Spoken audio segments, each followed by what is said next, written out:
I got full second. It's a chicken sandwich. Oh, it is. I'm gonna call. Debbie has spoken. It's 10 o'clock. Past 10. She said she can call Call the meeting to order. First order of business is I need a motion to accept the minutes from the last meeting. By Jim, second by Tim and Sue. Any omissions, corrections? All in favor? Aye. Gary, come on up.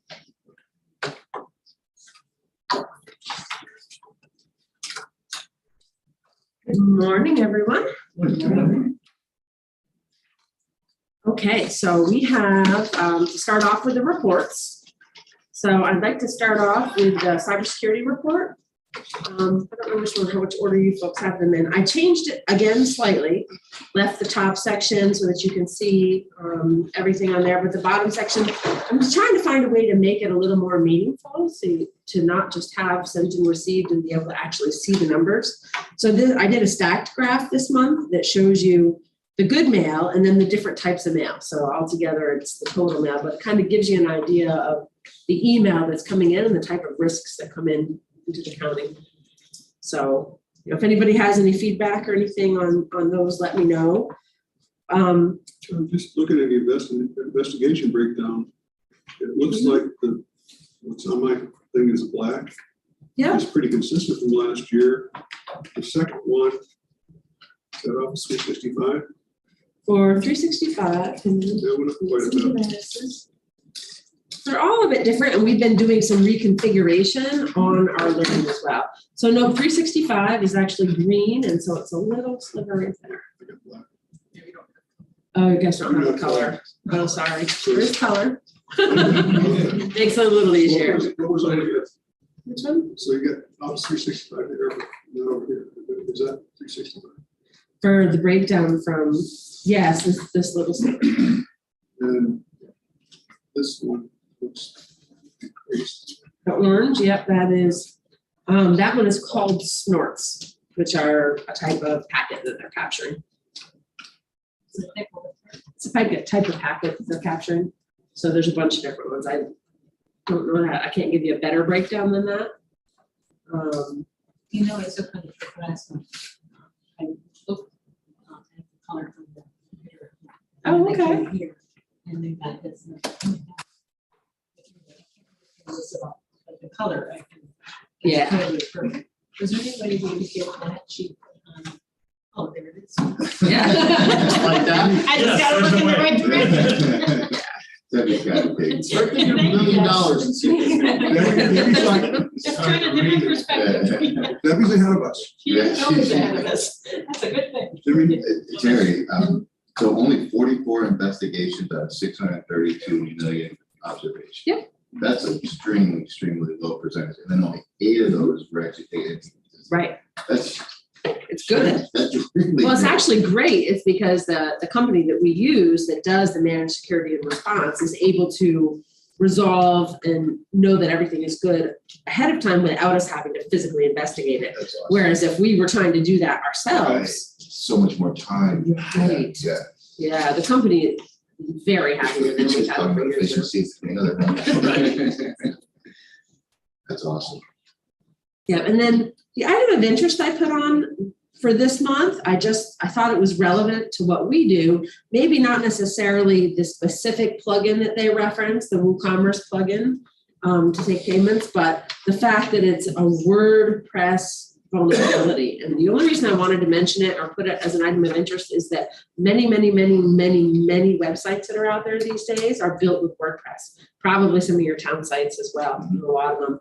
And WordPress is a huge vulnerability that if you get a website and you don't maintain it, then it creates a hacking entry point for you folks. And it's one of the most exploited ones, almost worse than Microsoft.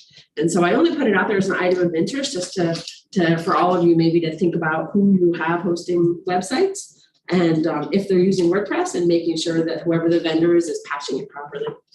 WordPress is a free application that you can use. It's a platform for, right. Yeah, it's so popular because it's very easy for the end user to update them.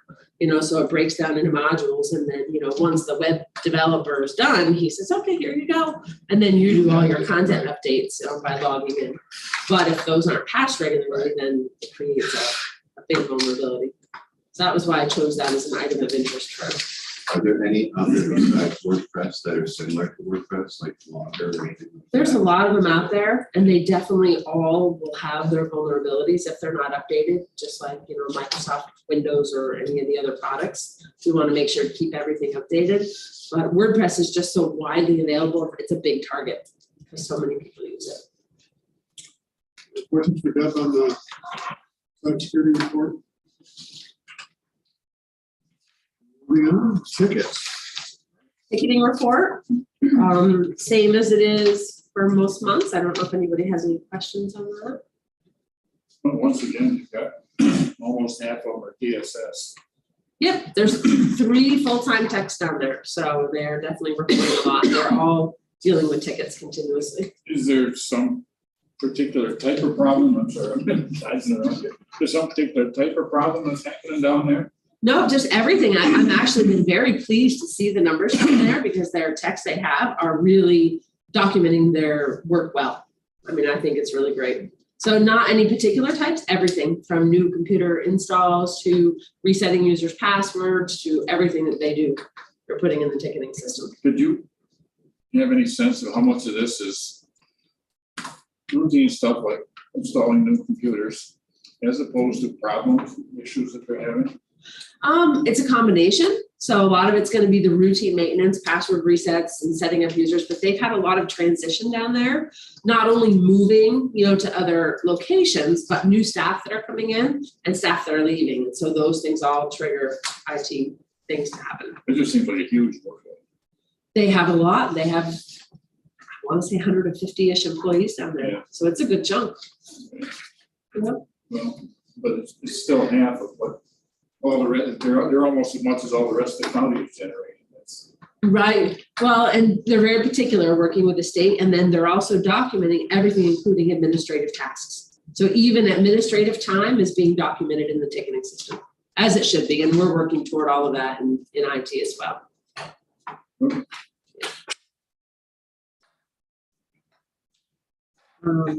So other questions there? On the project list, I don't know if anybody has any questions on that. Or anything that's on there?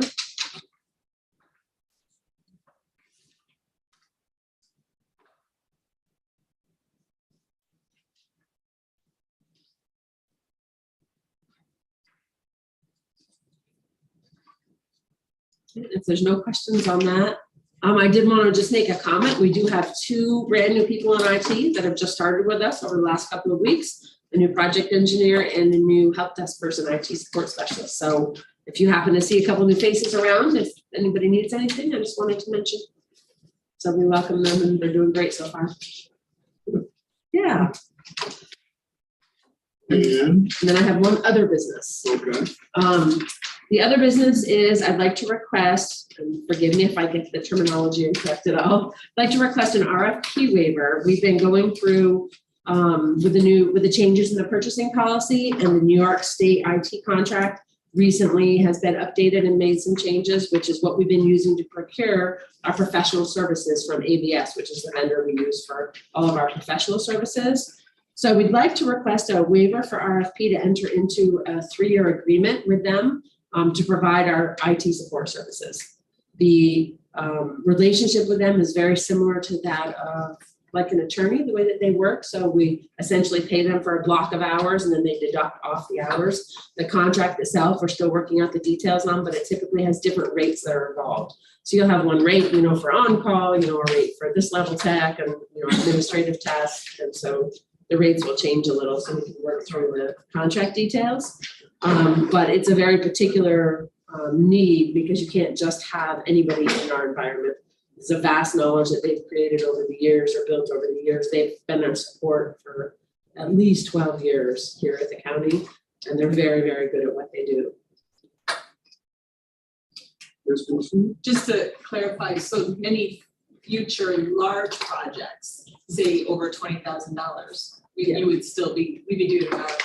Yes, yeah, anything, any labor that's tied to a project. Yeah. We still will be doing separately, but this is for the everyday ongoing heavy lifting, as I would call it. So when we need heavy changes, new servers, server configurations, switching reconfigurations and networking that kind of thing.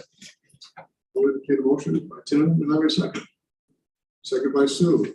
Any further questions? This has got to go to, the committee can do this, okay? Yes. All in favor? Aye. Opposed? Carried. Well, Thank you. That's all I have. okay, thank you very much. And coming up, we're not at the forum here.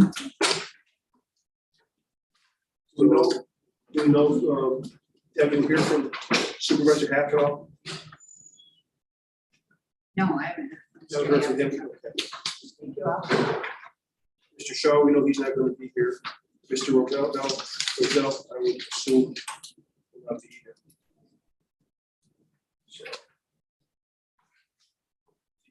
Cassie, I'm not sure. No, she's not. She's not going to be here, so.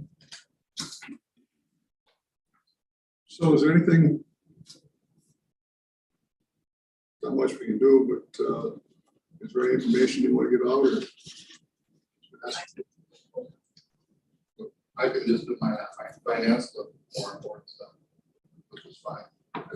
There was just mark up things or any questions if anybody had. Nobody has any questions? I mean, parks are moving. That's normal. We get some neighbor complaints. We deal with them every year, same as ever, Lake Lauderdale, it's the association members. Usually we research the problem and it's an association member that caused it. So, it usually works back in a full circle. You're launching a motorboat over there by the cabin. We look all into it and it's actually one of their associations, a motor broke. They didn't have a paddle, so they floated over to the cabin and the lifeguards helped them get their boat, So it was their own people, there's stuff like that. But it turns into a crisis at first, it's a fire that you gotta figure out. There was people partying at the landing out farther and they took pictures across the lake, you come to find out it was the association members. And then their camp with that way. So Lake George right now, there's a neighbor a few years ago that likes to test the backwater on the north side of our property, Pickle Bay.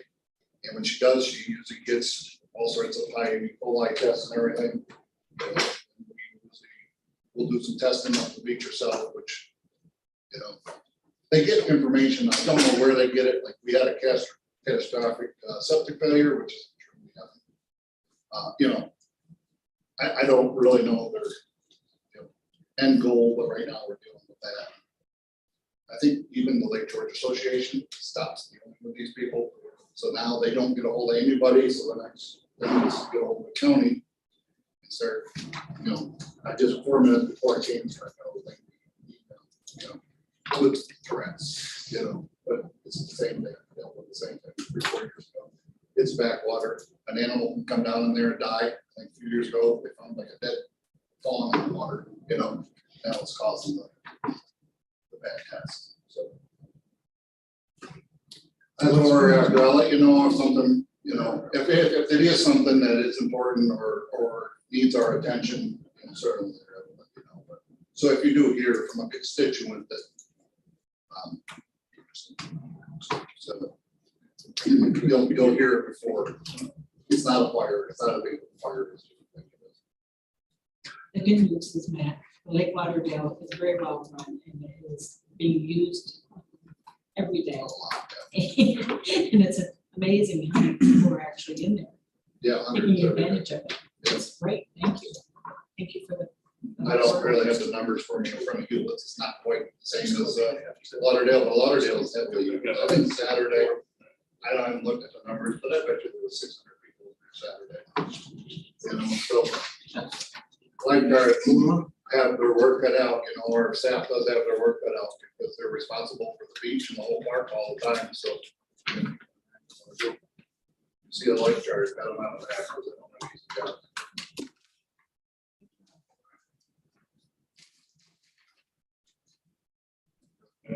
for your hat.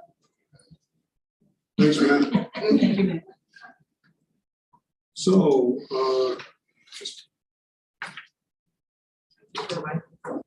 Last couple one.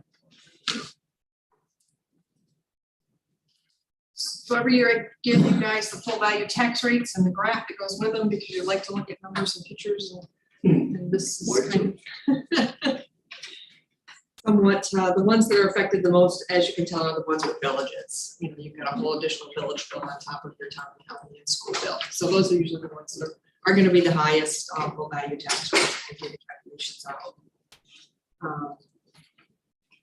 For informational purposes, I know that Al had mentioned in finance last month that we got at the county. I had applied for state aid that I was not even aware was out there. The state, my state representative didn't even know what it was about, but we got close to $9,000 for state aid for doing our assessment services for the towns that we do work for, $8,996.49. The 6 towns that did the reval last for 2022, they all received state aid. Dresden received $3,304.19.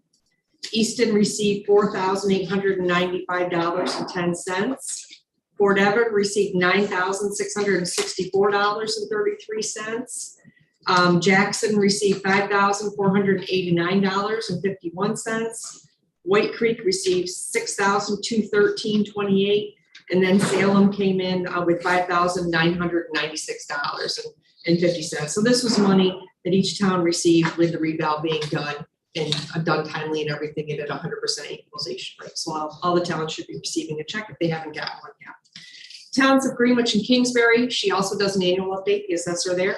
For the towns of Greenwich, she received $8,737.75. And for Kingsbury, she received $16,629.35. Some of the towns that do updates, it may not have been their year to receive a reimbursement because you may not get that reimbursement every year, depending on how your plan is set up. So there are some towns in Washington County that are taking advantage of this situation. Some towns say, oh, it doesn't pay, it's set at $5 up to $5, we're only getting $250. Well, that $250 does add up. So just keep on top of that.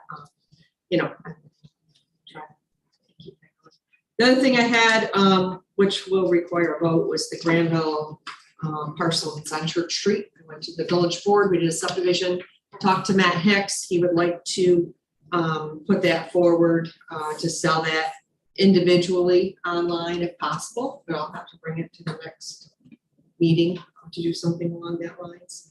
And our auction contract goes for one more year.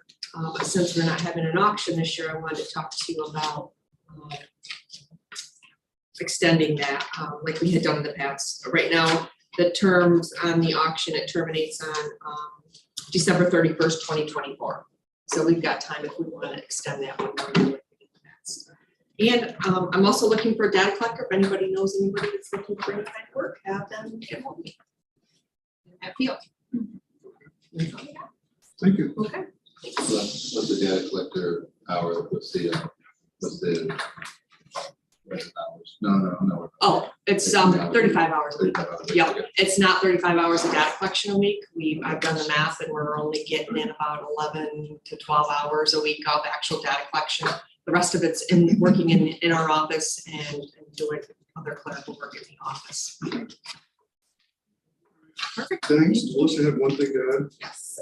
In past meetings, there's been some discussion, I think, from supervisors asking about the old voting machines in elections and whether or not they could be offered to the schools within the county.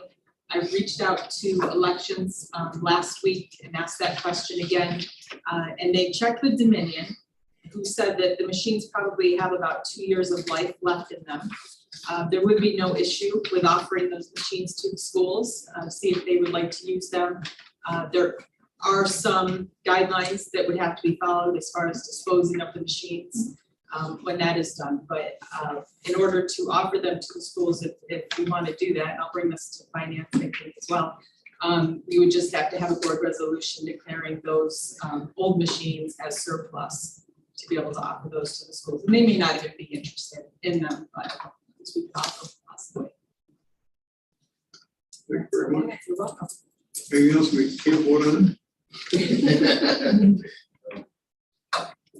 All right, I'll pass it, so you can have your non-meeting. Yeah, also. exactly. It's too bad people didn't tell us that they weren't gonna be here, because we could have canceled the meetings and had something. Here for what, 10-minute meeting? Cool. Too bad. Yeah, absolutely.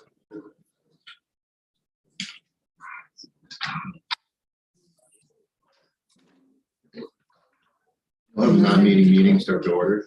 You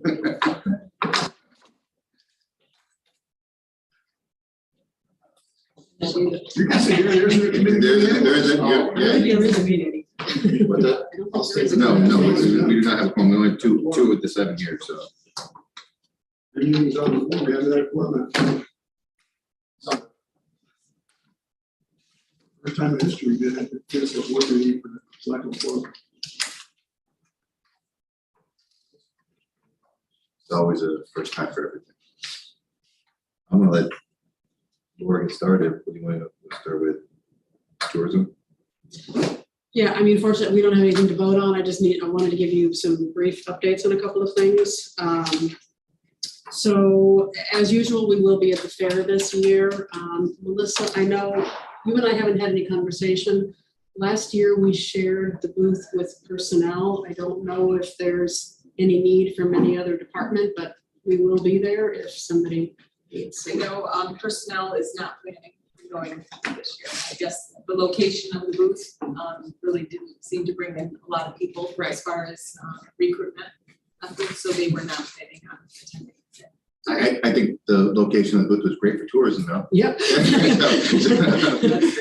Sorry for personnel, great for tourism. Just quickly, also, as most of you should be aware, we produce a farm stand map, which is the location of all of the farm stands that are open for the public to just drive up and purchase good from. That's been updated, and through Facebook and our other social media channels, we've been doing a lot of promotion of agritourism across the county. Flooding, unfortunately, and late springs did have some effect on some of the berry picking, et cetera, but we're still doing our best to promote what is out there and open for the summer. So the main thing that I wanted to mention is we have been struggling for quite some time with the fact that one of the biggest drivers of tourism in the county, from all the feedback that we're getting in social media, is events. We have a few venues that constantly reach out to us for help, for money, for promotion, et cetera. And then we have many that never ask or don't know that they can ask. So we have been trying to develop a policy that has some level of consistency so that we're not so that we're able to sort of spread the assistance a little bit better. And we decided that sort of the best way to do that was to ask the event operators what they need from us. So on September 12th, we haven't decided where the venue is going to be yet. We're holding what I'm calling an events event, which is we're bringing panelists in from some of the major event producers like the Sasquatch Festival, the Fair, Open Studios Tour, and we're going to sort of try and engage in a discussion about what everybody wants is for us to just hand them a check. That's not going to happen. We're trying to develop sort of a menu of resources that we can offer to sort of help increase participation at these events. Cheese Tour is another one. It draws people in from all over the place and into the county, and that's the kind of thing that we want to continue to promote. So again, that will be in September. Any questions on that? That piece before you go on further. Are you still on the agritourism piece right now? No, I was going to go into STRs, which Okay, I'm sure you will have something to I got say something for that. And agritourism. So this is something that was brought to my attention. This is Fulton, Montgomery County. They started this last year. It's called the Farm to Table Tour, and it works with the farmers and many different food operators as well to bring food operators. It's a one-day tour. It's July 30th this year. It's the second annual. I thought it was great because we talked about the cheese tour being down a little bit and other pieces. I pulled this stuff off their page and just, want to take a look at it real quick, but it's really simple, throughout Fulton and Montgomery County, they have over almost 40 different farms that they work with and different farm stands. And it's a one-day event and it's from 10 till 4. I just thought it was a great thing I wanted to introduce to our committee and possibly look at maybe, you know, I know the cheese tour has been something that's been struggling, maybe a revamp. I think this would be a good thing to look at. I don't know if farmtotable.org is just organizing in Fulton and Montgomery County. But I think it speaks to exactly what we do in Washington County. It's more agritourism. And I think, you know, if you're looking for another event to try to showcase our agriculture, I think this is a good one to look at. So I mean, I definitely agree with that, but it also kind of highlights, again, another one of the things that we are somewhat struggling with. Most of the events, think cheese tour, are not orchestrated and managed by the county. They are a group of businesses or whatever the case might be that are organizing their own thing. And as a county, we are basically trying to find ways to support them. So the only event that we have tried so far to organize and manage from the county side is the Flannel Fall. Yeah, that one. The Flannel Fall Never Crawl. said Flannel Fall Crawl. So, and I think it had some good, it had some good success, but, you know, the issue is really the resource that we have to put behind driving events like this.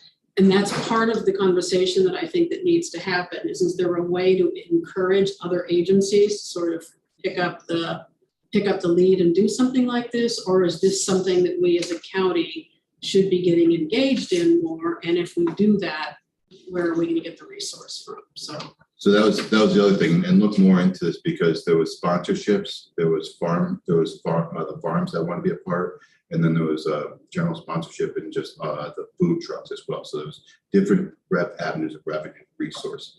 I think this is we've been talking a lot about creating an event for the county. I think this is for us. It's tough because for the Long County too. You know, I think not getting into this too far. I think a one-day event for the entire county is tough.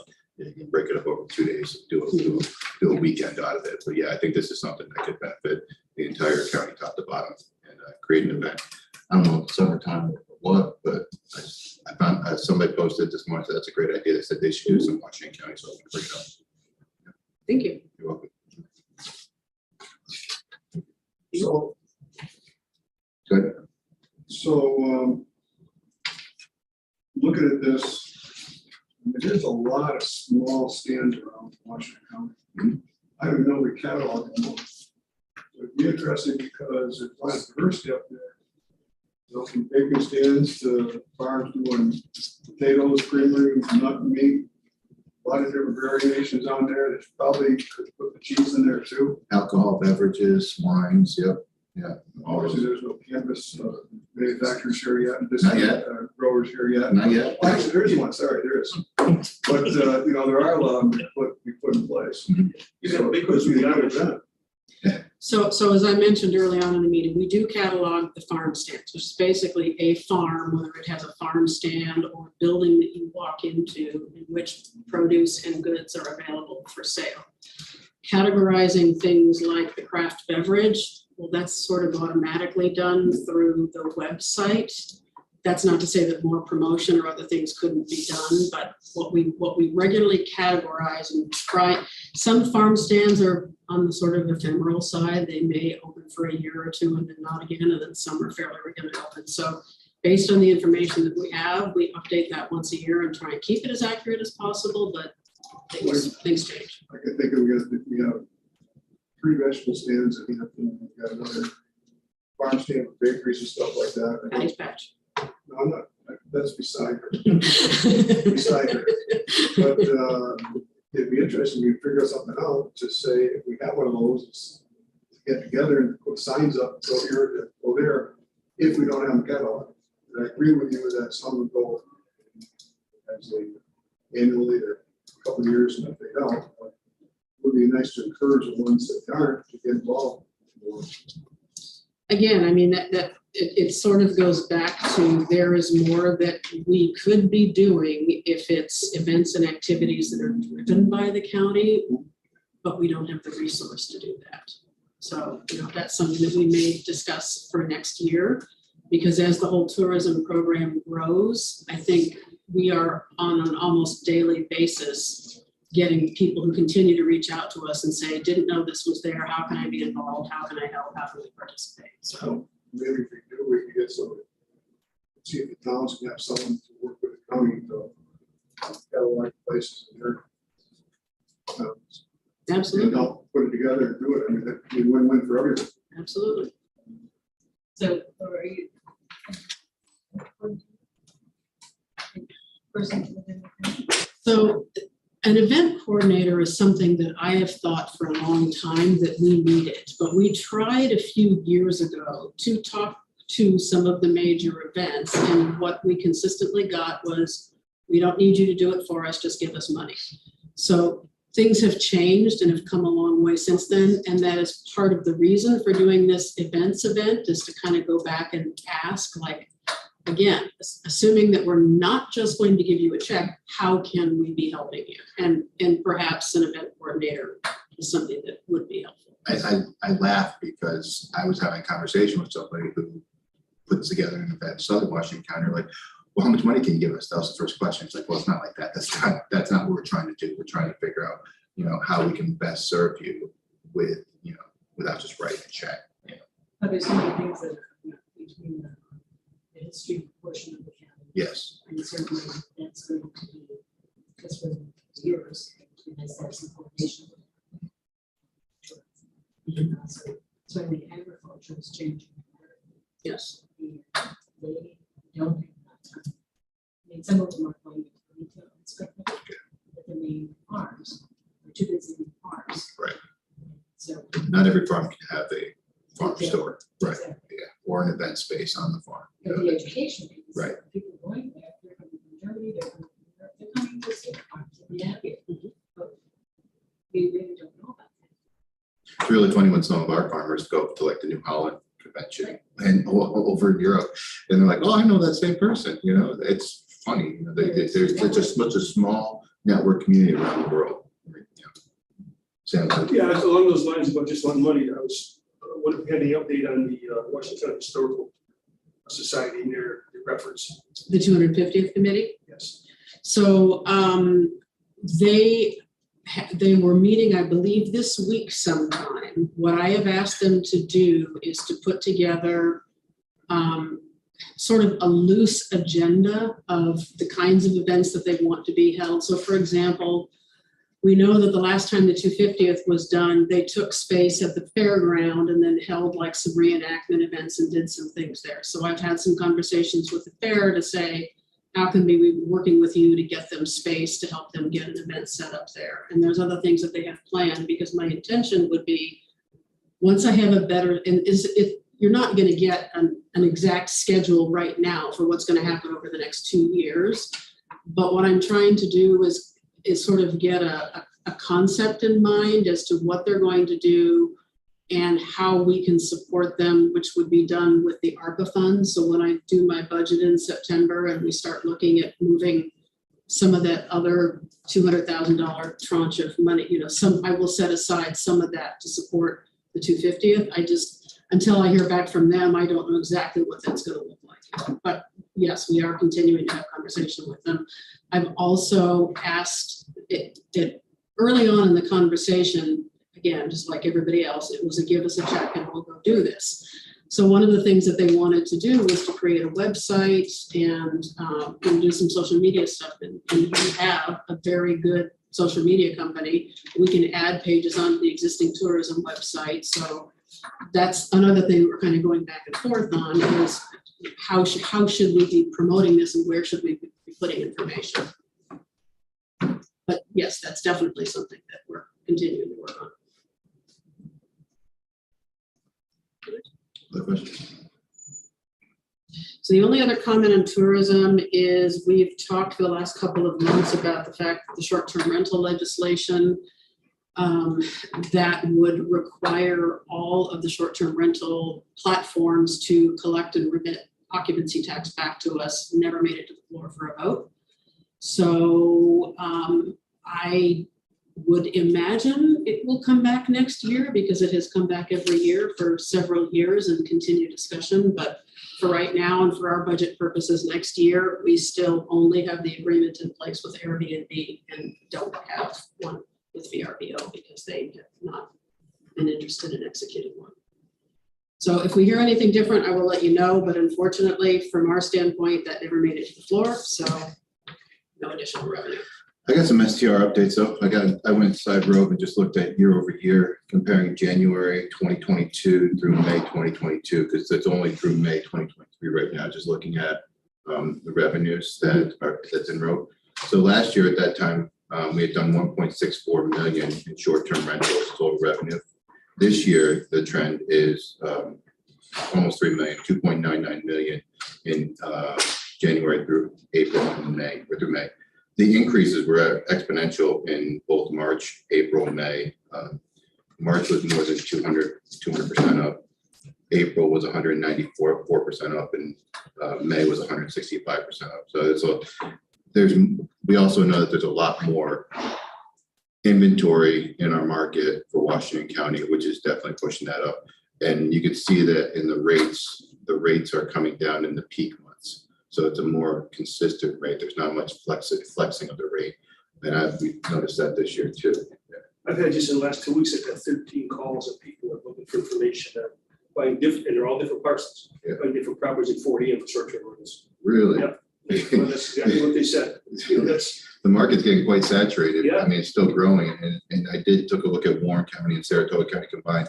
They're still growing exponentially too. You know, I didn't look at what the comparison was for how quickly the rate of growth is, but it's still growing. So it's really interesting that, you know, I think it'll end up getting some of the, you know, the less desirable properties out. it might have been Myrtle Beach, or it wasn't here, it was in North Carolina, South Carolina. Well, they did a thing on TV here, they talked about how they haven't even rented out some of the places that traditionally would be getting their bigger dollars for. That there's so many of them now that Right. their markets. Which is going to be tough on bigger properties that need, you know, the larger, you know, nightly revenue to be able to sustain. You know, does that become a hindrance if you can't sell your property? You got to sell your property for $200 less per night. Is the profit margin still there? So it's still a very questionable market. There have been some articles recently about saturation in certain markets where, you know, you're starting to see a decline in short-term rentals.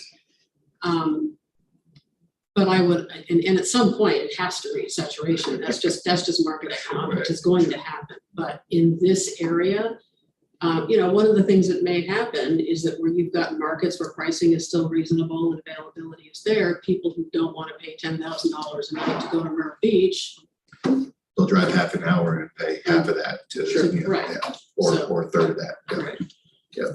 Go ahead. Interesting enough, two things. Talking to a realtor yesterday, activity said that people are still calling. House goes in the market, still calling, sight on seat and buying the thing.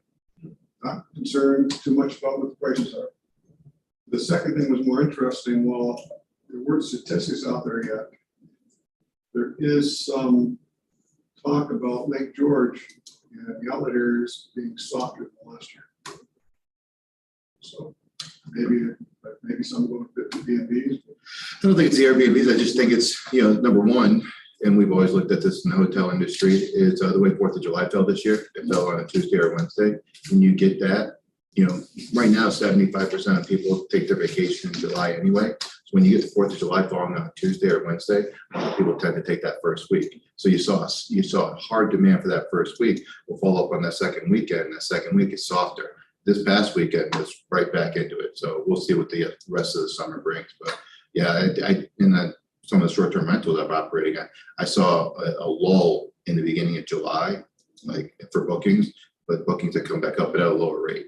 So I still think it's there. It's just, you know, I think people are booking last minute, you know, for weekend getaways and not doing so much, you know, full Trying to week deals. Yeah, yep, exactly. Yeah, and they're out there right now. Hotels are full, they'll lower the prices. Absolutely. I mean, I'm watching some of my hotel boards that I pay attention to, and you know, they're like, these prices are crazy because some of these prices are what they were when, you know, back in 2012 and 2013. You know, you'll get nationally too. Disney had a very, very soft 4th of July for their softest 4th of July in over a decade. So, and, there's trends throughout the entire nation in regards to the dollar is at the highest point right now. When the dollar is high, most Americans will do their traveling abroad. So you have increased abroad traveling as well. You don't have tourists coming from outside the country to come in when the dollar is high. So there's some negatives to having a high dollar value right now too when it comes to tourism. Okay, that's all I have for tourism. Okay, so quick broadband update. It's never quick. I'll try it. So I don't know how many of you, but I certainly have gotten many phone calls from all the press that says there's $670 million in this federal funding. I want broadband tomorrow. So again, I just want to reiterate, out of that $670 million, $5 million was set aside immediately for the state to do their planning. Their final plan is due to the federal authority, which is NTIA, in Q1 of 2025. Sometime in 2025, the broadband office will start releasing opportunities for providers to get competitive grants to do new deployments. Then they have the entire licensing, permitting, make ready process, et cetera. And bottom line, completion is expected to be 2029. So it just reiterates why I have continued to make sense of this broadband mess that we have and try and use the funding that we have set aside. I also want to say that I have been working with the state BPO, even though they do not have that BEAD funding. There is the possibility that there is some other funding from some other programs that might help us to get this done. I told you after we put the RFP out that we did not get bids on any area, on all areas. I went back and got some sort of informal quotes. And the estimate is for us to get all of those addresses that went out on the RFP to get fiber deployment, the county cost would be about $9 million. So obviously we do not have that set aside, and I'm trying to determine what other kinds of help that we might get. We also have the $1 million in USDA money, but there are another 600 or so addresses that we were going to try and get served with fixed wireless with that. So I just want to continue to reiterate, this is not an easy thing to do. We're continuing to have conversations with both the state, the providers. The providers have been very forthcoming and helpful in trying to sort of come up with a solution that makes this work. I think we can get it done sooner than 2029, but it's not going to get done next week. Any questions on that? Okay. So the final thing that I just want to give you an update on, you may have read in the news about the closure of Essity Tissue in Greenwich. So Essity actually has 3 plants. There's 2 in Southwest Falls and 1 in Greenwich. There's a South Glens Falls plant that basically takes recycled paper, turns it into a slurry, and then that slurry eventually becomes paper. It goes to Greenwich, gets converted into what's called off-residential market, which is basically towels, toilet paper, that sort of things that you would not necessarily use in your house. And then the warehouse facility is also in South Glens Falls. They literally closed and locked the doors at the South Glens Falls plant. The employees there are working with the state and with Department of Labor and the state rapid response team. From my understanding, the employees will all be given like a 90-day severance package, and then they will be able to work with the local resources to help secure new jobs. The good news on all of this is that the regional unemployment rate right now is at about 2.9%. And unlike what happened when GE went out, where it was sort of desperate and difficult to try and find jobs for these people, we've got employers calling us saying, how do I get hold of some of these people? South Glens Falls, the Saratoga Distribution Center and Greenwich are not anticipated to close until the end of the year. I have reached out to them and basically said, anything that we can do to help. We don't have any of the official notices yet because there is no closing date that's been announced. So I haven't gotten any response back from them, but at the same time, they're sort of very much in the middle, I'm sure, of dealing with the immediate need, which is the closing of the South Glens Falls plant. I also talked to LEAP, which is, as you know, they house our career center.